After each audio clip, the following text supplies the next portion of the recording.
আসসালামু আলাইকুম। ক্লাস 9 তোমাদের এখন অধ্যায় 17 চ্যাপ্টারটা প্রায় শেষের দিকে চলে এসেছি। আগের দিনকে আমাদের এই চ্যাপ্টার শেষের যে উপপাদ্যটা ছিল ত্রিভুজের মধ্যমা তিনটি সমবিন্দু, সেটা দেখানো হয়েছে। আগের দিনকে ক্লাসে বলেছিলাম যে আমরা পরের ক্লাসে আমরা শর্ট প্রশ্নগুলো নিয়ে আলোচনা করব। যদিও এই চ্যাপ্টার মধ্যে আরও কিছু প্রয়োগ আছে যেগুলো আমাদের 3 নম্বরের প্রশ্নই আসে, সেগুলো নিয়ে আমরা আর একটা ভিডিওতেও আমরা বা আর একটা ক্লাসে আমরা আলোচনায় রাখব। কয়েকটা প্রয়োগ আমরা পরের ক্লাসগুলোতে আমরা আলোচনায় রাখব। আজকে আমরা মূলত শর্ট প্রশ্নগুলো নিয়েই আলোচনা করব। সেখানে 246 পেজে বসে দেখি 17 যে শর্ট প্রশ্নগুলো, অর্থাৎ 11 দাগের এবং 12 দাগের যে শর্ট প্রশ্নগুলো আছে সেগুলো নিয়ে আমরা আজকে আলোচনায় আসব। দেখো, শর্ট প্রশ্ন এই চ্যাপ্টার যে শর্ট প্রশ্নগুলো সেগুলো আমরা প্রত্যেকটা ক্লাসে আমরা শর্ট প্রশ্নগুলো নিয়েও আলোচনা করেছি। আমাদের বেশিরভাগ শর্ট প্রশ্নগুলো কিন্তু আলোচনার মধ্যেই ছিল। যে 246 পেজের যে শর্ট প্রশ্নগুলো এখানে আছে সেগুলো কিন্তু বেশিরভাগ অংশগুলো আমরা কিন্তু আলোচনার মধ্যে রেখেছিলাম। তবু আমরা আবারও একবার দেখাবো। তা প্রথমেই আছে 11 দাগে এমসিকিউ টাইপের প্রশ্ন, যেখানে 4টে উত্তর দিয়ে আছে, সেখানে সঠিক উত্তরটা নির্বাচন করতে হবে। কি প্রশ্নটা দিয়ে আছে সেটা দেখব। প্রথমে বলি যে এটার আমরা যখন এই শর্ট প্রশ্নগুলো করব তখন আমাকে একটা রাফ হিসাবে আমরা একটা ব্যবহার করব। ডান দিকের অংশটা আমরা রাফ হিসাবে ব্যবহার করব আর তার উত্তরটা আমরা এখানে লিখব। যেমন আমরা আজকে 11 দাগের 1-এর অঙ্কটা আমরা করছি। 1-এর অঙ্কটা সেখানে কি দিয়ে আছে যে এবিসি ত্রিভুজের পরিকেন্দ্র।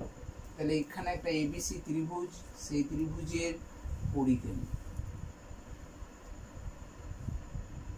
ঠিক আছে। এগুলো এই দৈর্ঘ্যগুলো সবই সমান। এটা হচ্ছে ও পরিকেন্দ্র। এখন এইটাকে যদি আমরা একটা বৃত্ত অঙ্কন করি, প্রত্যেকটা শীর্ষবিন্দু দিয়ে যায় এবং ও এ, ও বি, ও সি এর ব্যাসার্ধের দৈর্ঘ্য বৃত্তের, তাহলে এটা সমান, আর ওটাকে বলা হচ্ছে পরিকেন্দ্র। এটা আমরা আগেও বলেছিলাম। আর এই পরিকেন্দ্রের বি ও সি কোণের সঙ্গে সম্পর্ক হচ্ছে বি ও সি কোণ সমান 2 গণিত বি কোণ বি এ সি কোণ। এটা আমাদের সম্পর্ক, তোমাদের আগেও বলেছিলাম। তো এই সম্পর্কটা থেকে আমাকে বার করতে হবে কোন কোণটাকে, যে কোনো একটা কোণ, এটা না হলে এটা দেওয়া থাকবে, একটা বার করতে হবে। আমাদের যেটা দিয়ে আছে সেটা আমরা লিখে দিই। বি ও সি কোণটা 80 ডিগ্রি দিয়ে আছে, তাহলে 80 ডিগ্রি সমান 2 গণিত বি এ সি কোণ। অতএব 80 ডিগ্রিকে এই দিয়ে 2টা এই দিকে নিয়ে আসছি, তাহলে 2 দিয়ে গুণ আছে, এটা 2 দিয়ে ভাগ হবে, অর্থাৎ বি এ সি কোণটা হচ্ছে 40 ডিগ্রি।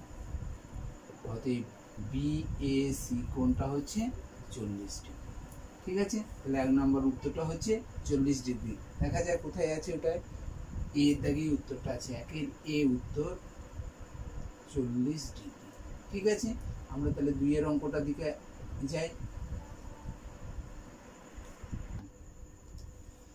দেখো, 2 নম্বরটা বলে দিয়েছে এবিসি ত্রিভুজের লম্ববিন্দুটা ও। লম্ববিন্দু মানে হচ্ছে যে শীর্ষবিন্দু থেকে তার বিপরীত বাহুর উপর যে লম্ব, সেই লম্বগুলো 3টে দেখো ও বিন্দুতে ছেদ করেছে, আর এই ও বিন্দুটাকে বলা হচ্ছে লম্ববিন্দু। তো এখানের মধ্যে আমাকে বলে দিয়েছে কি না, বি এ সি কোণটা 40 ডিগ্রি বলে দিয়েছে। কোণ বি এ সি কোণটা 40 ডিগ্রি বলা আছে। আর আমাকে বার করতে বলেছে বিওসি কোণটা কত। বিওসি কোণটা কত? দেখো আগেরটা ছিল পরিকেন্দ্র, তার সূত্র আলাদা, লম্ব বিন্দু যদি হয় তাহলে আলাদা হবে, আবার অন্তকেন্দ্র হলে তার সূত্র আলাদা হবে, সবগুলো আলাদা। তো লম্ব বিন্দু মানে হচ্ছে যে এই জায়গাটা, এইখানটা 90 ডিগ্রি, এটা এই দুটো কোণ পাশাপাশি যে দুটো কোণ আছে এই দুটো কোণ প্রত্যেকটি 90 ডিগ্রি, কারণ লম্ব এসি বাহুর উপর বিই লম্ব, তাহলে এই এই বি কোণটা হচ্ছে 90 ডিগ্রি। আবার দেখো এবি বাহুর উপর সিএফ লম্ব, তাহলে এই কোণটা 90 ডিগ্রি। এখন আমরা যদি এই এই ও এফ, এখন এই ও এফ চতুর্ভুজের, দেখো এই চতুর্ভুজের কি কি কোণগুলো আমাদের জানা আছে না, এই চতুর্ভুজের কোণ জানা আছে এফ কোণটা সমান 90 ডিগ্রি, শুধু এফ কোণটা লিখে দিলাম। আবার ই কোণটা সমান দিয়ে আছে 90 ডিগ্রি, আর দিয়ে আছে এ কোণটা সমান দিয়ে আছে কত, 40 ডিগ্রি। ঠিক আছে, এই তিনটে কোণ দিয়ে আছে, আমাকে বার করতে হবে এফ ও ই কোণ। কোণ এফ ও ই কোণ সমান, আমরা জানি একটা এইটা চতুর্ভুজ, এই চতুর্ভুজের চারটে কোণের যোগফল 360 ডিগ্রি, তাহলে 360 ডিগ্রি থেকে আমার তিনটে কোণ জানা আছে, তাহলে এই তিনটে কোণ এর যোগফলটা বিয়োগ করলেই হয়ে যাবে। তাহলে 90 degree plus 90 degree plus 40 degree সমান 360 ডিগ্রি মাইনাস 90 180 আর 40 220 ডিগ্রি, তাহলে 220 ডিগ্রি সমান বিয়োগ করলে দেখো 140 ডিগ্রি। তাহলে আমাদের এফ ও ই কোণটা পাওয়া গেল। আমাকে এফ ও ই কোণটা তো বার করতে বলে নাই, আমাকে বার করতে বলেছে বি ও সি কোণ। আর দেখো বি ও সি কোণ আর এফ ও ই কোণটা, এরা কোণ দুটোই কি, এরা হচ্ছে বিপ্রতীপ কোণ, বিপ্রতীপ কোণ। ঠিক আছে, তাহলে এই দুটো কোণ বিপ্রতীপ কোণ। তাহলে দেখো এই কোণটার মান তো আমাদের পাওয়া গিয়েছে 140 ডিগ্রি, এফ ও ই কোণটা তো 140 ডিগ্রি আমরা বার করতে পেরেছি, তাহলে বি ও সি কোণটাও হচ্ছে 140 ডিগ্রি। তাহলে এখানে 2 নম্বর উত্তরটা হচ্ছে 140 ডিগ্রি, যেটা আমাদের বি এর দাগের উত্তরটাতে মিল আছে। তাহলে 140 ডিগ্রি 2 নম্বর অঙ্কটা। এরপর আমরা 3 নম্বর অঙ্কটায় আসি। ঠিক আছে, এরপর দেখো 3 দাগে যে অঙ্কটা দিয়ে আছে সেখানেও বলেছে এবিসি ত্রিভুজের অন্তকেন্দ্র। দেখো প্রথমটা অঙ্ক ছিল পরিকেন্দ্র, তারপরটা হলো লম্ববিন্দু, তারপরটা হচ্ছে অন্তকেন্দ্র। অন্তকেন্দ্র হচ্ছে ত্রিভুজের, অন্তকেন্দ্র মানে ত্রিভুজের ভিতরে যে বৃত্তটা, আর পরিবৃত্ত মানে হচ্ছে, অন্তবৃত্ত মানে হচ্ছে ত্রিভুজের ভিতরে বৃত্ত, আর পরিবৃত্ত মানে ত্রিভুজের শীর্ষবিন্দু দিয়ে যাবে সেই বৃত্তটাকে বোঝায়। আর অন্তবৃত্তটা হচ্ছে যে প্রত্যেকটা বাহুকে স্পর্শ করবে ভিতরে, সেইটাকে বলা হচ্ছে অন্তবৃত্ত। এই অন্তবৃত্ত হলে বি ও সি কোণের সূত্র, বি ও সি কোণ সমান 90 ডিগ্রি প্লাস এই বি ও সি কোণটা বার করছো, বি ও সি কোণ, তাহলে এর বিপরীত শীর্ষবিন্দু, বিপরীত এই কোণটার বিপরীত শীর্ষবিন্দু হচ্ছে এই কোণটা, তাহলে এ কোণের অর্ধেক অর্থাৎ a/2। এটা হচ্ছে সূত্র। আমরা এটা একটা প্রয়োগ আছে, আমরা পরের ক্লাসে যদি হয় তাহলে আমরা এই প্রয়োগটা আমরা দেখাবো যে বি ও সি কোণটা 90 ডিগ্রি প্লাস a/2 কোণ হয় এখানে। এখন আমরা এই সূত্রটা শুধু মনে রেখে দেবো, এই সূত্রটাকে এখানে কাজে লাগাচ্ছি বলে সূত্রটাকে মনে রাখবো। এখানে দেখো বি এ সি কোণটা বলে দিয়েছে কত, বি এ সি কোণটা 40 ডিগ্রি, তাহলে বি এ সি কোণটা মানেই হচ্ছে এ কোণটা, অর্থাৎ এখানে বি এ সি কোণটাও লিখে দিতে পারো, বি এ সি কোণ। তাহলে বি ও সি কোণটা আমরা বার করতে গেলে 90 degree plus B A C কোণের অর্ধেকটা, এটা হচ্ছে সূত্রটা। এবার দেখো যেগুলো যেগুলো মান দিয়ে আছে সেগুলো বসিয়ে দিই। বি এ সি কোণটা কত, মান 40 ডিগ্রি, তাহলে এই জায়গায় বসিয়ে দেবো। আর বি ও সি কোণটা আমরা বার করতে হবে, তাহলে 90 ডিগ্রি প্লাস বিএসি কোণটা হচ্ছে 40/2, এটা বিএসি কোণ 40 ডিগ্রি আছে, এটা কেটে দিলাম 20 সমান 90 ডিগ্রি প্লাস 20 ডিগ্রি সমান 180 110 ডিগ্রি। দেখো বি ও সি কোণটা এখানে 110 ডিগ্রি কোন জায়গায় আছে, এখানেও দেখছি 3-এর বি উত্তরটা আছে যে 110 ডিগ্রি। ঠিক আছে, তাহলে আমরা 4-এর দিকে যাব। তার আগে বলে নিই যে বি এ সি কোণটা তোমাকে এখানে বললো যে বি এ সি কোণটা কত, বি ও সি কোণটা দিয়ে আছে 100 ডিগ্রি। বি ও সি কোণটা 100 ডিগ্রি দিয়ে আছে, তাহলে বি এ সি কোণটা বার করো। তাহলে সূত্রটা এটাই লিখে দেবে, তাহলে বি ও সি কোণের জায়গায় 100 ডিগ্রি বসিয়ে দেবে, দিয়ে 90টা 90-এর কাছে নিয়ে চলে আসবে সমাধান করার মতো, সমাধান করলেই হয়ে যাবে। ঠিক আছে, এরপর তাহলে আমরা 4-এর দাগের অঙ্কটাই আসি। এরপর দেখো 4-এর দাগের অঙ্কটা বলেছে এবিসি ত্রিভুজের জি হচ্ছে ভর কেন্দ্র। এবিসি ত্রিভুজের ভর কেন্দ্রটা জি। তাহলে ভর কেন্দ্র আমরা জানি যে মধ্যমাগুলো যে বিন্দুতে ছেদ করে সেটাকে বলা হয় ভর কেন্দ্র। তাহলে এখানে এডিটা মধ্যমা, বিই মধ্যমা, সি এ মধ্যমা, তারা পরস্পর জি বিন্দুতে ছেদ করেছে, এই জিটাকে বলা হচ্ছে ভর কেন্দ্র। ঠিক আছে, এখন তোমাকে বলে দিয়েছে যে এই মধ্যে জিবিসি ত্রিভুজ, ত্রিভুজ জিবিসি সমান 12 বর্গ সেমি। ঠিক আছে, জিবিসিটা বলেছে, জিবিসিটা হচ্ছে 12 বর্গ সেমি তার ক্ষেত্রফলটা। এখন এবিসি ত্রিভুজের ক্ষেত্রফলটা নির্ণয় করতে হবে। এটাও তোমাদের একটা প্রয়োগ আছে, এই প্রয়োগটাও আমরা এখনো দেখাইনি, সেটা দেখাবো, তাহলে তোমাদের আরো সুবিধা হবে। তবুও একটু জানিয়ে রেখে দিই যে এডিটা মধ্যমা, এই মধ্যমা হলে এই দিকে ত্রিভুজ এবিডি ত্রিভুজ আর এডিসি ত্রিভুজের ক্ষেত্রফল সমান হবে। আবার বিটা মধ্যমা, তাহলে এই ত্রিভুজের ক্ষেত্রফলটা এবং এই দিকে ত্রিভুজের ক্ষেত্রফলটা সমান হবে, এগুলো তোমরা জানো। দেখো এই এডি মধ্যমা, তার মানে এই ত্রিভুজের এবিডি ত্রিভুজের ক্ষেত্রফলটা এবং এডিসি ত্রিভুজের ক্ষেত্রফলটা এখন আমরা জানতে পারলাম সমান। আবার দেখো বিজিসি ত্রিভুজের জিডিটা আবার মধ্যমা, এটাও মধ্যমা, এই ত্রিভুজটা মধ্যমা। জিবিডি ত্রিভুজের জিবিসি ত্রিভুজের জিডিটা মধ্যমা, তার মানে এই ক্ষেত্রফল আর এর ক্ষেত্রফলটা সমান, তাই না? এখন যদি আমরা এই এবিডি ত্রিভুজের ক্ষেত্রফলটা থেকে বিজিডি ত্রিভুজের ক্ষেত্রফলটা বাদ দিয়ে দিই, আবার এডিসি ত্রিভুজ থেকে যদি জিডিসি বা জিসিডি ত্রিভুজের ক্ষেত্রফলটা বাদ দিই, তাহলে আমরা পাবো এ বিজি ত্রিভুজের ক্ষেত্রফল আর এজিসি ত্রিভুজের ক্ষেত্রফলটা এটা সমান দেখাতে পারবো। তার মানে এ বিজি ত্রিভুজ আর এজিসি ত্রিভুজের ক্ষেত্রফলটা সমান। একই রকম ভাবে আমরা আবারও দেখাতে পারবো যে বিজিসি ত্রিভুজের ক্ষেত্রফল আর এজিসি ত্রিভুজের ক্ষেত্রফলটাও সমান। তার মানে এখানে যে বড় তিনটে এজিবি এবং বিজিসি এবং এজিসি যে ত্রিভুজ তিনটে হচ্ছে, এই ত্রিভুজ তিনটের ক্ষেত্রফলটা সমান।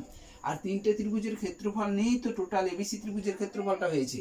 তার মানে হচ্ছে যে বিজিসি ত্রিভুজের ক্ষেত্রফলটা হচ্ছে, বিজিসি ত্রিভুজের ক্ষেত্রফলটা হচ্ছে যে টোটাল ত্রিভুজের ক্ষেত্রফলের 1/3 অংশ, টোটাল ত্রিভুজের ক্ষেত্রফলের 1/3 অংশ। অর্থাৎ আমরা লিখতে পারি যে ত্রিভুজ জি বি সি সমান 1/3 ত্রিভুজ এবিসি এর ক্ষেত্রফল। ঠিক আছে, তাহলে দেখো জিবিসি ত্রিভুজের ক্ষেত্রফল 12 বর্গ সেমি বলে দিয়েছে, লিখে দিলাম 12 বর্গ সেমি সমান 1/3 গুণ এবিসি ত্রিভুজের ক্ষেত্রফল, ত্রিভুজের ক্ষেত্রফল। তাহলে এখানে ত্রিভুজ এবিসি এর ক্ষেত্রফলটা 3 দিয়ে এটা গুণ করলাম, কোনাকুনি গুণ করলে দেখো 3 3 2 36, 3 12 36 বর্গ সেমি সমান হচ্ছে ত্রিভুজ এবিসি এর ক্ষেত্রফল। তাহলে এখানে এবিসি ত্রিভুজের ক্ষেত্রফলটা হচ্ছে কত, 36 বর্গ সেন্টিমিটার। এখন যদি জিবিসি ত্রিভুজের ক্ষেত্রফলটা বলা হয়, তাহলে দেখো এই দুটো ত্রিভুজের ক্ষেত্রফলটাও আবার অর্ধেক হয়ে যাচ্ছে। বিজিসি ত্রিভুজের ক্ষেত্রফলটা জিবিসি ত্রিভুজের ক্ষেত্রফলের দ্বিগুণ। অর্থাৎ যদি আমাকে বলে তাহলে আমাকে লিখতে পারবো জিসিডি এর ক্ষেত্রফলটা হবে 1/6 গণিত ত্রিভুজ এবিসি এর ক্ষেত্রফল। যদিও তোমাদের এখানে এখনো প্রয়োগটা এখনো করানো হয়নি, সেই জন্য তোমাদের অসুবিধা হবে, তবুও আমরা বলে দিচ্ছি যে এই দুটো ত্রিভুজকে আবার সমান দুভাগে ভাগ করছে, তার মানে হচ্ছে জিসিডি ত্রিভুজের ক্ষেত্রফলটা সমান আমরা লিখতে পারবো যে হাফ ত্রিভুজ বিজিসি, হ্যাঁ। জিসিডি ত্রিভুজ, এই ত্রিভুজটার এইখান থেকে এই ত্রিভুজের ক্ষেত্রফলটা কি হলো না এই বিজিসি ত্রিভুজের ক্ষেত্রফলটার অর্ধেক। তাহলে জিসিডি ত্রিভুজের ক্ষেত্রফলটার সমান হাফ ত্রিভুজ বিজিসি। আবার দেখো হাফ ত্রিভুজ এই জিবিসি ত্রিভুজের ক্ষেত্রফলটা আগেই আমরা বার করেছি। দেখো জিবিসি ত্রিভুজের ক্ষেত্রফল মানে 1/3 ত্রিভুজ এবিসি, অর্থাৎ হাফ গণিত 1/3 ত্রিভুজ এবিসি, অর্থাৎ 1/6 এবিসি ত্রিভুজের ক্ষেত্রফল। তাহলে আমাকে জিসিডি ত্রিভুজের ক্ষেত্রফল অথবা জিইসি ত্রিভুজের ক্ষেত্রফল যাই বলুক না কেন, তখন আমাকে লিখতে হবে যে 1/6 ত্রিভুজ এবিসি এর ক্ষেত্রফলের সমান। ঠিক আছে, তাহলে আমাদের এখানে উত্তরটা হলো 36 বর্গ সেন্টিমিটার, যেটা আমাদের উত্তরে কোথায় দেওয়া আছে দেখি না, সি এ উত্তরটা দেওয়া আছে 36 বর্গ সেন্টিমিটার। ঠিক আছে, তারপর 5 অঙ্কটাই আসি।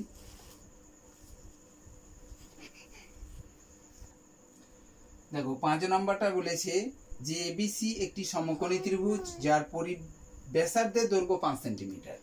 তাহলে আমরা জানি একটা সমকোণী ত্রিভুজের পরিব্যাসার্ধে বা অর্থাৎ পরিকেন্দ্রটা কোথায় অবস্থিত, সেটা তোমাদের আগেও বলা হয়েছে যে সমকোণী ত্রিভুজের পরিকেন্দ্র অবস্থিত অতিভুজের মধ্যবিন্দুতে। তাহলে দেখো এবিসি একটা যদি সমকোণী ত্রিভুজ হয়, তাহলে এটা যদি সমকোণ হয় তাহলে তার বিপরীত বাহু অর্থাৎ এসিটা হচ্ছে তার অতিভুজ। তাহলে এই অতিভুজের মধ্যবিন্দুতে অবস্থিতটা হচ্ছে পরিকেন্দ্র। তাহলে এই ওটা হচ্ছে পরিকেন্দ্র, আর ওটা যদি পরিকেন্দ্র হয় তাহলে পরিব্যাসার্ধ কোনটা কোনটা, এখানে ও পরিকেন্দ্র।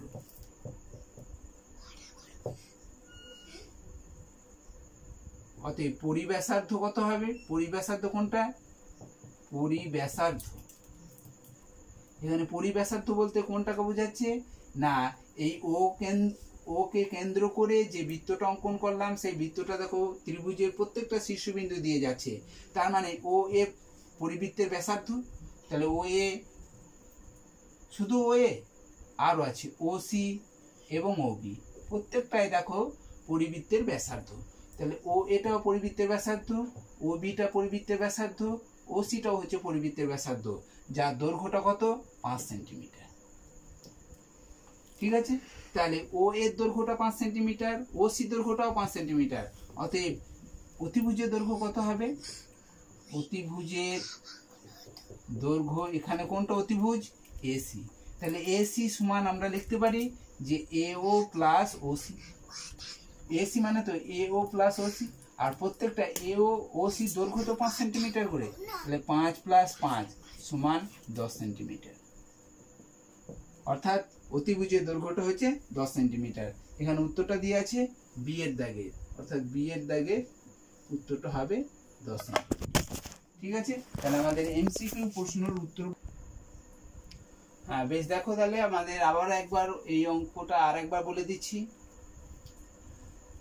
যে এবিসি একটা সমকোণী ত্রিভুজ হলো, সেই সমকোণী ত্রিভুজের এবিসিটা 90 ডিগ্রি হলে এসিটা তার হচ্ছে কি না অতিভুজ। আর এখানে কি বলেছে, পরিকেন্দ্র অঙ্কন করো এবিসি ত্রিভুজে। তাহলে যখনই আমরা জানি যে পরিকেন্দ্র অঙ্কন করতে গেলে প্রত্যেকটা শীর্ষবিন্দু দিয়ে যাবে, এবং সমকোণী ত্রিভুজের পরিকেন্দ্রটা কোথায় অবস্থিত হবে না অতিভুজের মধ্যবিন্দুতে হবে। তাহলে অতিভুজের মধ্যবিন্দু মানে এসি এর মধ্যবিন্দু, আর এসি এর মধ্যবিন্দুটা এখানে ও ধরা হয়েছে, তাহলে ওটা হচ্ছে পরিকেন্দ্র। এই পরিকেন্দ্র হলে ও এটা ব্যাসার্ধ হবে পরিব্যাসার্ধ, ও সিটা পরিব্যাসার্ধ হবে, আবার ও বিটা পরিব্যাসার্ধ হবে। তাহলে এইগুলো প্রত্যেকটারই দৈর্ঘ্য সমান, তাহলে ও এ সমান ও সি সমান ও বি। এবার পরিব্যাসার্ধটা 5 সেন্টিমিটার, তার মানে 5 সেন্টিমিটার লিখে দিলাম। এবার অতিভুজের দৈর্ঘ্যটা আমরা তো জানি এই সমকোণী ত্রিভুজের অতিভুজের দৈর্ঘ্য এসি, তাহলে এসি সমান এ ও প্লাস ও সি। তাহলে 5 + 5 এ ও এবং ও সি পরিব্যাসার্ধের দৈর্ঘ্য, তার মানে হচ্ছে 5 + 5 = 10 সেন্টিমিটার। ঠিক আছে, তাহলে আমাদের 11 দাগের যে এমসিকিউ প্রশ্নগুলো ছিল সেই প্রশ্নগুলো তোমাদের আলোচনায় রাখা হলো। এরপর আমরা 12 দাগে অতি সংক্ষিপ্ত প্রশ্নগুলো যেগুলো 2 মার্কস থাকে সেগুলো নিয়ে তোমাদের একটু আলোচনা করব, সেগুলো একটু দেখাতে হবে, ঠিক আছে, একটু কষে দেখাতে হবে। আর এগুলো তোমরা যদি তোমাদের উত্তর মুখে মুখে হয়ে থাকে তাহলে কোনো কষার দরকার নেই, ঠিক আছে। তাহলে আমরা 12 দাগের অঙ্কগুলো চলে যাই। দেখো 12 দাগের অঙ্কগুলো একটু করে দেখাতে হবে।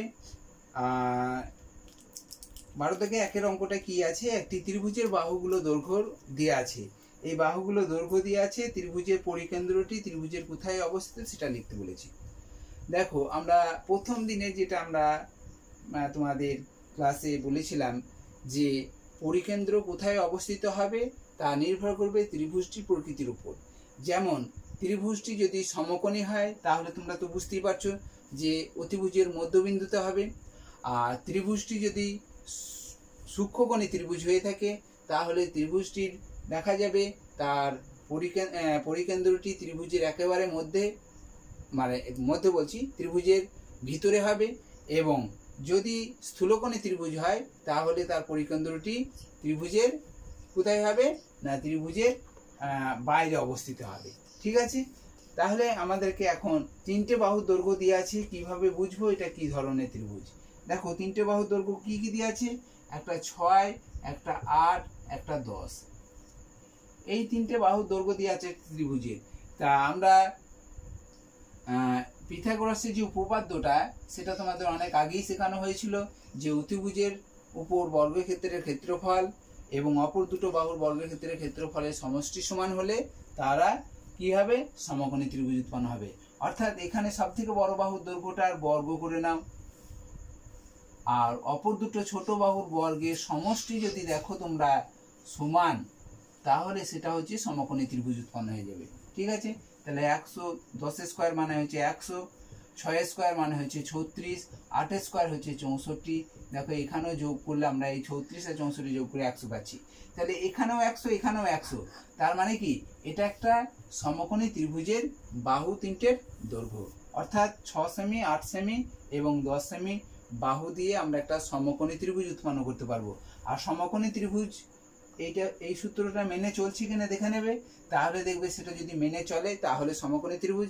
আর সমকোণী ত্রিভুজ উৎপন্ন হয়ে গেলেই আমরা কি বলতে পারি, যে এটা একটা কি না, এটাকে আমরা বলতে পারি যে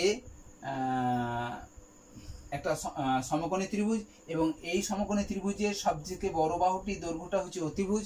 তাহলে দেখো সমকোণী ত্রিভুজ উৎপন্ন হয়ে গেল এটা একটা, তাহলে এর ত্রিভুজের পরিকেন্দ্রটা কোথায় অবস্থিত হবে, তাহলে পরিকেন্দ্রটা নিশ্চয়ই 10 সেন্টিমিটারের বাহুর মধ্যবিন্দুতেই উৎপন্ন হবে।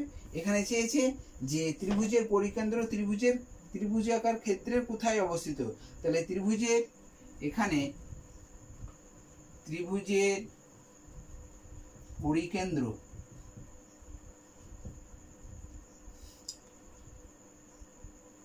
অতিভুজের মধ্যবিন্দুতে অবস্থিত। অতিভুজের মানে 10 সেন্টিমিটার, তাই না, এটা 10 সেন্টিমিটার অতিভুজের মধ্যবিন্দুতে অবস্থিত,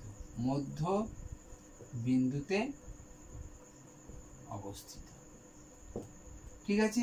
যদি বলা হতো এটা পরিব্যাসার্ধ কত, তাহলে মধ্যবিন্দুতে অবস্থিত, তাহলে 10 সেমির অর্ধেকটা হবে তার পরিব্যাসার্ধ, অর্থাৎ পরিব্যাসার্ধের দৈর্ঘ্যটা হবে 5 সেন্টিমিটার, ঠিক আছে। তাহলে পরের অংশটাই আসি। দেখো 2 নম্বরের অঙ্কটা দিয়ে আছে এবিসি একটি সমবাহু ত্রিভুজ। তাহলে এখানে এবিসি একটি সমবাহু ত্রিভুজ অঙ্কন করেছি। এই ত্রিভুজের এডিটা মধ্যমা আর জিটা হচ্ছে ভরকেন্দ্র। তাহলে বাকি মধ্যমাগুলো নিশ্চয়ই জি বিন্দুতে ছেদ করেছে। এবার এই জি বিন্দুটা ছেদ করেছে, তাহলে এই জিটাকে বলা হচ্ছে ভরকেন্দ্র। বেশ, ত্রিভুজের বাহুর দৈর্ঘ্য হচ্ছে 3√2 সেমি। তাহলে সমবাহু ত্রিভুজের বাহুর দৈর্ঘ্য মানে প্রত্যেকটা বাহুর দৈর্ঘ্যই সমান, অর্থাৎ এখানে সমবাহু ত্রিভুজের বাহুর দৈর্ঘ্যটা হচ্ছে কত, √3। তাহলে সমবাহু ত্রিভুজের এই মধ্যমা, এটাকে আমাকে আগে জানতে হবে যে এই সমবাহু ত্রিভুজ, একটা সমবাহু ত্রিভুজ, এই সমবাহু ত্রিভুজের মধ্যমা যেটা, উচ্চতাটাও সেটা, অর্থাৎ মধ্যমা এবং উচ্চতাটা একটাই বাহু, ওই বাহুটাই হচ্ছে মধ্যমা, ওই বাহুটাই তার উচ্চতা। এবার দেখো আমরা সমবাহু ত্রিভুজের উচ্চতার সূত্র আমাদের জানা আছে। সমবাহু ত্রিভুজের সমবাহু ত্রিভুজের উচ্চতা সমান √3/2 ইন্টু বাহুর দৈর্ঘ্য। এটা আমাদের সূত্র জানা আছে, ক্লাস 9-এই আমাদের যে ত্রিভুজ এবং চতুর্ভুজের ক্ষেত্রফল সংক্রান্ত বিষয়গুলোতে এখানে সূত্রটা ছিল। তো √3/2 আর প্রত্যেকটা বাহুর দৈর্ঘ্য দিয়ে আছে দেখো 3√3 সেমি। ঠিক আছে, তাহলে আমরা দেখো √3 আর √3 গুণ করলে 3 হয়, তাহলে 3 আর এখানে 3, তাহলে 9 হলো। দেখো 3 আর √3 সঙ্গে √3 গুণ করলে 3, তাহলে 3 আর 3 গুণ করলে 9, 9/2 সেমি হচ্ছে কি তার উচ্চতা দৈর্ঘ্য। অতএব মধ্যমার দৈর্ঘ্যটাও হচ্ছে, অতএব মধ্যমার দৈর্ঘ্যটাও হবে কত? 9/2 সেমি। দেখো একটা ত্রিভুজের মধ্যমা কি করে, ভরকেন্দ্র কি করে, তার শীর্ষবিন্দু থেকে অর্থাৎ শীর্ষের দিক দিয়ে 2:1 অনুপাতে বিভক্ত করে। অর্থাৎ এখানে এজি অনুপাত জিডি, এখানে এজি অনুপাত জিডি সমান কত? 2:1। আবারও বলি যে শীর্ষবিন্দুর দিক দিয়ে, এটা শীর্ষবিন্দু ধরলে এজি অনুপাত জিডি অনুপাতটা হবে, এজি অনুপাত জিডি সমান হচ্ছে 2:1। ঠিক আছে, তাহলে এখানে তোমাকে চেয়েছি কি, তাহলে এখানে মধ্যমার দৈর্ঘ্য 9/2, তাহলে এডি, এই মধ্যমার তো এডিটা, তাহলে এডি দৈর্ঘ্যটা আমাদের, এডি মধ্যমার দৈর্ঘ্য এখানে লিখে দিই। অতএব এডি মধ্যমার দৈর্ঘ্য হচ্ছে 9/2। তাহলে এখন এই মধ্যমা, এই এডি মধ্যমাটাকে এজি অনুপাত জিডিটা 2:1 অনুপাতে বিভক্ত করছে। তাহলে এখন আমাকে কার মানটা বার করতে বলেছে? এজি এর মান বার করতে বলেছে। তাহলে এজি সমান লিখবে, এখানে দেখো কার মানটা বার করছো, যার মানটা বার করছো সেটা উপরে রেখে দাও, আর তাদের অনুপাতের যোগফলটা নিচে বসিয়ে দাও। 2 আর 1 যোগফলটা 3 নিচে বসবে। যার মানটা বার করবে সেটাকে উপরে বসিয়ে দেবে, আর অনুপাতের যোগফলটা হরে বসবে। এবার এই এডি এর দৈর্ঘ্যটা কত আছে না, কত? 9/2, 9/2। ঠিক আছে, এখানে 2 কেটে দিলাম, 3 1 3, 3 3 অর্থাৎ 3 সেমি। যদি বলতো জিডি এর দৈর্ঘ্য কত, তাহলে আমরা লিখতাম জিডি সমান জিডি, তাহলে কোনটা? একটা 1 লিখে দেবে, তলায় কত, এদের যোগফলটা লিখে দেবে, আর এডি এর দৈর্ঘ্য যেটা আছে মধ্যমার দৈর্ঘ্য সেটাকে 2:1 অনুপাতে, অর্থাৎ মধ্যমার দৈর্ঘ্যটা এখানে বসে যাবে, অর্থাৎ মধ্যমার দৈর্ঘ্যটা 9/2, এখানে 9 3, অর্থাৎ 3/2 সমান 1.12 সেমি। ঠিক আছে, তাহলে এরকম ভাবে তোমরা নির্ণয় করতে পারবে। এবার তাহলে আমরা পরের অংশটায় আসি। দেখো 3-এর দিকের অঙ্কটা বলেছে যে একটি ত্রিভুজের কয়টি বিন্দু ত্রিভুজের বাহুগুলি থেকে সমদূরবর্তী। সমদূর মানে হচ্ছে একই দূরত্বের মধ্যে অবস্থিত, সমান দূরত্ব। অর্থাৎ এখানে এমন একটা বিন্দু এখানে নিতে হবে যে বিন্দুটা ত্রিভুজের বাহুগুলো থেকে সমান দূরত্বে অবস্থিত হবে। এখানে আমি একটা বিন্দু নিলাম, দেখো এখানে এমন একটা বিন্দু নিলাম এখানে যে এই দূরত্বটা এই বাহু থেকে এই বাহু থেকে এই বাহু থেকে দূরত্বটা একই হবে। অর্থাৎ এই যে বিন্দুটা, এই বিন্দুটাকে কেন্দ্র করে যদি আমরা এখানে একটা বৃত্ত অঙ্কন করি তাহলে কি হবে? প্রত্যেকটা বাহুকে সে স্পর্শ করবে। তাহলে এই যে বিন্দুটা, এই বিন্দুটাকে কি বলা হয়? অন্তকেন্দ্র। তাহলে এই অন্তবৃত্ত অঙ্কন করা হচ্ছে, তার মানে অন্তকেন্দ্র। আর অন্তবৃত্ত অঙ্কন করার ফলেই দেখতে পাচ্ছি যে এই একটা নির্দিষ্ট বিন্দু, এই নির্দিষ্ট বিন্দু থেকে এই বাহুর দূরত্ব, এই বাহুর দূরত্ব, এই বাহুর দূরত্ব সমান হচ্ছে। তার মানে হচ্ছে এই বাহুগুলোর দৈর্ঘ্য সমদূরবর্তী। তাহলে নির্দিষ্ট একটা বিন্দু থেকে বাহুগুলোর দূরত্বগুলো কি হচ্ছে? সমান হচ্ছে। ঠিক আছে, বাহুগুলোর মধ্যেকার যে দূরত্ব, সেই দূরত্বগুলো একটা নির্দিষ্ট বিন্দু থেকে সমদূরবর্তী হচ্ছে। তাই এখানে আমাদের উত্তরটি হবে একটা ত্রিভুজের একটি বিন্দু থেকেই ত্রিভুজের বাহুগুলি থেকে সমদূরবর্তী হবে। ঠিক আছে, তাহলে এখানে উত্তরটি হবে একটি মাত্র বিন্দু ত্রিভুজের বাহুগুলি থেকে সমদূরবর্তী হবে। তারপরে 4-এর দাগের অঙ্কটায় আসি। এরপরে 4-এর দাগের অঙ্কটা আছে এবিসি একটি সমবাহু ত্রিভুজ। আমরা সমবাহু ত্রিভুজ অঙ্কন করি একটা।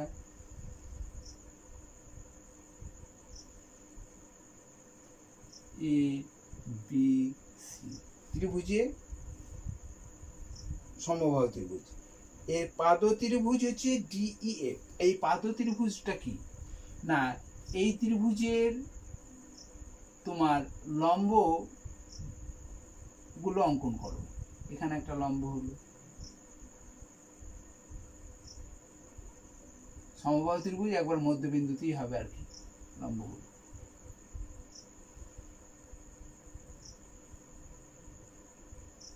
ঠিক আছে, এটা ডি, এটা ই, এটা এফ।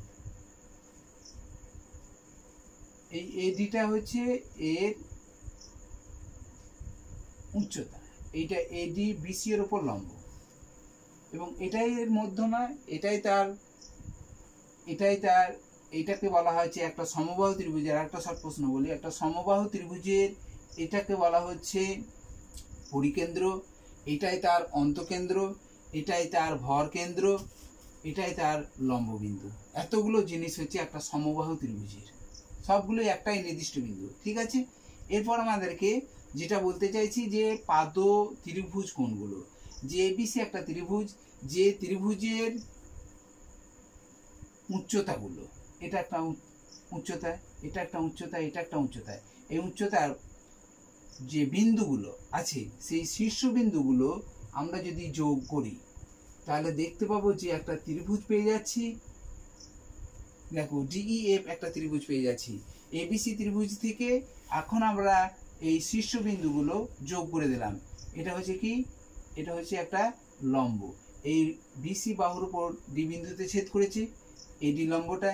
তাহলে এইটা, ইটা এবং এফটা, এই শীর্ষবিন্দুগুলোকে আমরা যদি যোগ করে দিই তাহলে ডিইএফ যে ত্রিভুজটা পাচ্ছি সেই ত্রিভুজটাকে বলা হয়েছে এবিসি ত্রিভুজের পাদ ত্রিভুজ। ঠিক আছে, এই ত্রিভুজের আমাকে চেয়েছে কি কোণটা না এফ ডি এ কোণটা কত, এফ ডি এ কোণ কত, এটা আমাকে বার করতে হবে। তা দেখো, যে আমরা জানি একটা সমবাহু ত্রিভুজের প্রত্যেকটা কোণ হচ্ছে কত, 60 ডিগ্রি। তাহলে এই এ কোণটা হচ্ছে 60 ডিগ্রি, বি কোণটা হচ্ছে 60 ডিগ্রি, সি কোণটা হচ্ছে 60 ডিগ্রি, আর এডিটা হচ্ছে তার কি লম্ব। দেখো এইখানে যে সমবাহু ত্রিভুজের যে পাদ ত্রিভুজটা উৎপন্ন হবে সেই পাদ ত্রিভুজটাও হচ্ছে সেটাও হচ্ছে একটা সমবাহু ত্রিভুজ। অর্থাৎ এখানে ডিইএফ পাদ ত্রিভুজ, এই পাদ ত্রিভুজটা হচ্ছে ডিইএফটা পাদ ত্রিভুজ, এই ডিইএফটাও একটা সমবাহু ত্রিভুজ। ত্রিভুজটিও সমবাহু। ঠিক আছে, তাহলে এটা সমবাহু ত্রিভুজ যদি হয়ে থাকে তাহলে এফ ডিই বা ইডিএফ কোণ ইডিএফ কোণ সমান হচ্ছে 60 ডিগ্রি। দেখো ইডিএফ এটাও যদি সমবাহু ত্রিভুজ হয় তাহলে এই কোণটা 60 ডিগ্রি হয়ে যাবে, এই কোণটা 60 ডিগ্রি হবে, এই কোণটাও 60 ডিগ্রি হয়ে যাবে। তার মানে এটাও একটা সমবাহু ত্রিভুজ, তার জন্য প্রত্যেকটা কোণ হচ্ছে তার 60 ডিগ্রি। তাহলে ইডিএফ কোণটা হচ্ছে 60 ডিগ্রি। আমাকে চেয়েছে এফ ডি এ কোণ, অর্থাৎ এই কোণটাকে দেখো, এইটা কি করছে, এই যে মধ্যমাটা এই কোণটাকে যেমন সমান দুভাগে বিভক্ত করবে, তাহলে এই ত্রিভুজের এটাও একটা মধ্যমা, তাহলে এই ত্রিভুজের এই ত্রিভুজটারও এটা একটা মধ্যমা হয়ে যাবে। তাহলে এই ত্রিভুজের এই কোণটাকেও সমদ্বিখণ্ডিত করবে, অর্থাৎ এফ ডি এ কোণটা হয়ে যাবে কত, অতএব এফ ডি এ কোণটা হয়ে যাবে এই 60 ডিগ্রি কোণের সমদ্বিখণ্ডিত, অর্থাৎ দুভাগে ভাগ করা হয়েছে, অর্থাৎ 30 ডিগ্রি সমান 30 ডিগ্রি, অর্থাৎ এফ ডি এ কোণটা হচ্ছে 30 ডিগ্রি। ঠিক আছে, এর পরের অংশটাই আসছে। দেখো 5 নম্বরটা বলেছে এবিসি সমদ্বিবাহু ত্রিভুজ যার এবিসি আর এসিবিটা হচ্ছে সমান।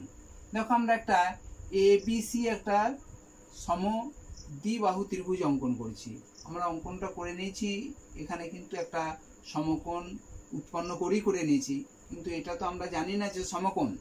তবু আমরা একটা ত্রিভুজ এমনভাবে এঁকেছি যে এ বি এবং এসি বাহুর দৈর্ঘ্যটা এই এ বি সি কোণটা আর এ সি বি কোণটা, এই দুটো কোণ আমরা সমান দেখিয়ে ত্রিভুজটা অঙ্কন করছি। ঠিক আছে, তাহলে এই কোণটা দেখো এ সি বি কোণ আর এ বি সি কোণটা, এই কোণটা দুটো সমান, তো এখানে লিখে দিয়েছি। তাহলে এগুলো প্রদত্ত, এগুলো দিয়ে আছে প্রদত্ত কি না এ বি সি আর এ সি বি কোণটা সমান। যদি এই ত্রিভুজের একটা সমদ্বিবাহু ত্রিভুজের দুটো কোণ যদি সমান হয় তাহলে তার বিপরীত বাহুগুলো দৈর্ঘ্য সমান হবে। তাহলে অতএব আমরা লিখতে পারি এ এ বি সি, তাহলে এই কোণটার বিপরীত বাহু হচ্ছে এসি, তাহলে এসি সমান এ সি বি কোণটা, যদি এই দুটো কোণ সমান হয় তাহলে এ সি বি কোণের বিপরীত বাহু হচ্ছে এ বি, তাহলে এসি সমান এই ত্রিভুজটার এ বি আমরা জানতে পারলাম। ঠিক আছে, তাহলে এসি সমান এ বি, এই ত্রিভুজটার আমরা বুঝতে পারলাম যে দুটো কোণ সমান হলে তার বিপরীত বাহুগুলো সমান হয়। আর কি বলে দিয়েছে, এডি সমান হাফ বিসি, এটাও বলা আছে।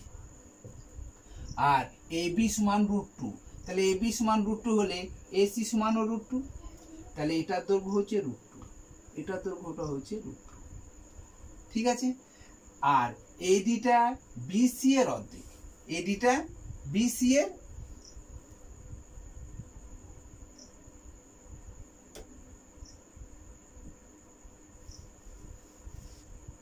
এডি যদি বিসি এর অর্ধেক হয় তাহলে ডিটা হচ্ছে বিসি বাহুর মধ্যবিন্দু। এই এডিটা, এই বাহুটা যদি বিসি এর অর্ধেক হয় তাহলে বিসি এর যদি অর্ধেক হয়ে থাকে তাহলে এডি সমান আমরা লিখতে পারি যে বিডি। এডি অতএব এডি সমান, দেখো এই টোটালটার অর্ধেক হচ্ছে এইটা, তাহলে এই বাহুটা আর এই বাহুটা সমান হচ্ছে, আবার এই বাহুটা সমান হচ্ছে, তিনটে বাহুর দৈর্ঘ্য সমান হয়ে যাবে। তাহলে এডি সমান বিডি সমান কি হবে, ডিসি হয়ে যাবে। তাহলে এই তিনটে বাহুর দৈর্ঘ্য সমান হয়ে যাচ্ছে। এডি সমান হাফ বিসি বলে দেওয়ার জন্য এই বাহুটা টোটাল বিসি বাহুর অর্ধেক। ধরো এইটা যদি 4 সেন্টিমিটার হয় তাহলে এই বিসি বাহুর দৈর্ঘ্যটা 8 সেন্টিমিটার হয়ে যাবে। তাহলে 8 সেন্টিমিটার যদি হয় তাহলে এর অর্ধেক যদি হয় তাহলে এটা 4 সেন্টিমিটার, এটা 4 সেন্টিমিটার, তাহলে এটা যদি টোটালটা 8 সেন্টিমিটার হয়, এটা 4 যদি হয় তাহলে এটাও 4, তাহলে তিনটে বাহুর দৈর্ঘ্যই অ্যাকচুয়ালি সমান, তাই না? তাহলে সেই জন্য এডি সমান বিডি সমান সিডি লিখে দিলাম। এখন বলেছে এই ত্রিভুজের একটা পরিবৃত্ত অঙ্কন করব। তাহলে পরিবৃত্ত অঙ্কন করতে গেলে আমাকে কি করতে হবে, প্রত্যেকটা শীর্ষবিন্দু দিয়ে যেতে হবে, প্রত্যেকটা শীর্ষবিন্দুকে ছেদ করবে। তাহলে প্রত্যেকটা যখন শীর্ষবিন্দুকে ছেদ করছে তাহলে দেখো এই এডি বিডি আর ডিসিটা হচ্ছে ব্যাসার্ধ হয়ে যাচ্ছে। তাহলে এডি সমান বিডি সমান ডিসিটা, এটা হচ্ছে পরিবৃত্তের, এগুলো হচ্ছে পরিবৃত্তের কি, পরিবৃত্তের ব্যাসার্ধ, প্রত্যেকটা হচ্ছে পরিবৃত্তের ব্যাসার্ধ। তাহলে পরিবৃত্তের ব্যাসার্ধ যদি এডি বিডি এবং ডিসি যদি পরিবৃত্তের ব্যাসার্ধ হয়ে থাকে তাহলে দেখো এগুলো হচ্ছে এই দৈর্ঘ্য এই দৈর্ঘ্য এই দৈর্ঘ্য সমান হয়ে যাচ্ছে। তাহলে এখানে প্রত্যেকটা শীর্ষবিন্দু দিয়ে প্রত্যেকটা শীর্ষবিন্দুকে এরা কি করছে, স্পর্শ করছে পরিকেন্দ্রটা। তাহলে ডিটা নিশ্চয়ই হচ্ছে এখানে হচ্ছে কি, ডিটা হচ্ছে এখানকার পরিকেন্দ্র। তাহলে পরিকেন্দ্রটা হচ্ছে পরিকেন্দ্র, অতএব পরিকেন্দ্রটা হলো ডি বিন্দুটি। তাহলে এই ডি বিন্দুটি একটা ত্রিভুজের মধ্যবিন্দুতে অবস্থিত। তাহলে এই ডি বিন্দুটা হচ্ছে একটা ত্রিভুজের বাহুর মধ্যবিন্দুতে অবস্থিত। তাহলে নিশ্চয়ই এই ত্রিভুজটি হচ্ছে একটা সমকোণী ত্রিভুজ। তাহলে ডিটা হচ্ছে, ডি বিন্দুটা হচ্ছে পরিকেন্দ্রটা হচ্ছে ডি বিন্দুটা। এই ডি বিন্দুটা কি একটা বাহুর মধ্যবিন্দু, অর্থাৎ এসি বাহুর, এসি পরিকেন্দ্র ত্রিভুজের এসি বাহুর মধ্যবিন্দু। দেখো পরিকেন্দ্রটা যদি ত্রিভুজের এসি বাহু যে কোনো একটা বাহুর মধ্যবিন্দু হয় তাহলে নিশ্চয়ই ত্রিভুজ এ বি সি একটি সমকোণী। তাই না? তাহলে এটা একটা সমকোণী ত্রিভুজ, আর সমকোণী ত্রিভুজের তাহলে বিসিটা হচ্ছে অতিভুজ। অতএব বিসি বাহুর হলো অতিভুজ, অতিভুজের দৈর্ঘ্য, তাই না? তাহলে বিসি বাহুটা যদি অতিভুজের দৈর্ঘ্য হয় তাহলে আমাদের অতিভুজের দৈর্ঘ্যর সূত্র আমরা বার করতে পারবো। তাহলে অতিভুজের স্কয়ার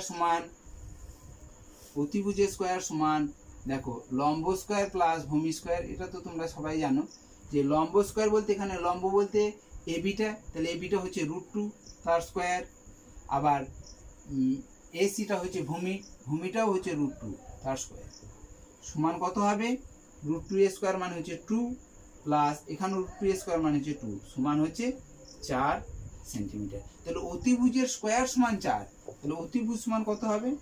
অতিভুজ সমান √4 সমান 2 সেমি। এখানে প্লাস মাইনাস হবে, প্লাস মাইনাস 2 সেমি।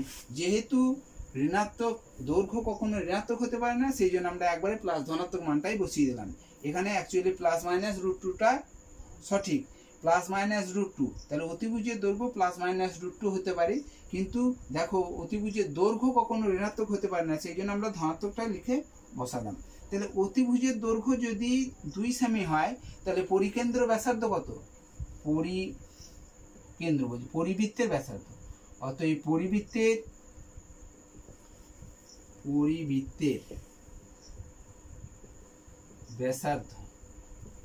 পরিবৃত্তের ব্যাসার্ধ সমান কত হবে না অতিভুজের মধ্যবিন্দুতে অবস্থিত। তাহলে অতিভুজের মধ্যবিন্দু মানে হচ্ছে তা 2 সেমি হচ্ছে অতিভুজের দৈর্ঘ্য, তাকে 2 দিয়ে ভাগ করে দেবে, তাহলে 1 সেন্টিমিটার। তাহলে পরিবৃত্তের ব্যাসার্ধের দৈর্ঘ্য হচ্ছে, এখানে চেয়েছে ব্যাসার্ধের দৈর্ঘ্য, অর্থাৎ পরিব্যাসার্ধের দৈর্ঘ্য হচ্ছে পরিব্যাসার্ধের দৈর্ঘ্য বা পরিবৃত্তের ব্যাসার্ধ একই জিনিস। তাহলে পরিব্যাসার্ধের দৈর্ঘ্যটা হচ্ছে 1 সেন্টিমিটার। ঠিক আছে, তাহলে আমাদের শর্ট প্রশ্নগুলো আজকে আমরা শেষ করলাম। আর পরের ক্লাসে বা অন্য কোনো সময় আমরা সময় পেলে আমরা আরও এখানকার যে প্রয়োগ যেগুলো আছে সেগুলো তোমাদের 2-3টে দেখিয়ে দেওয়া হবে। ঠিক আছে, আজকে আমরা এখানেই শেষ করছি। আসসালামু আলাইকুম।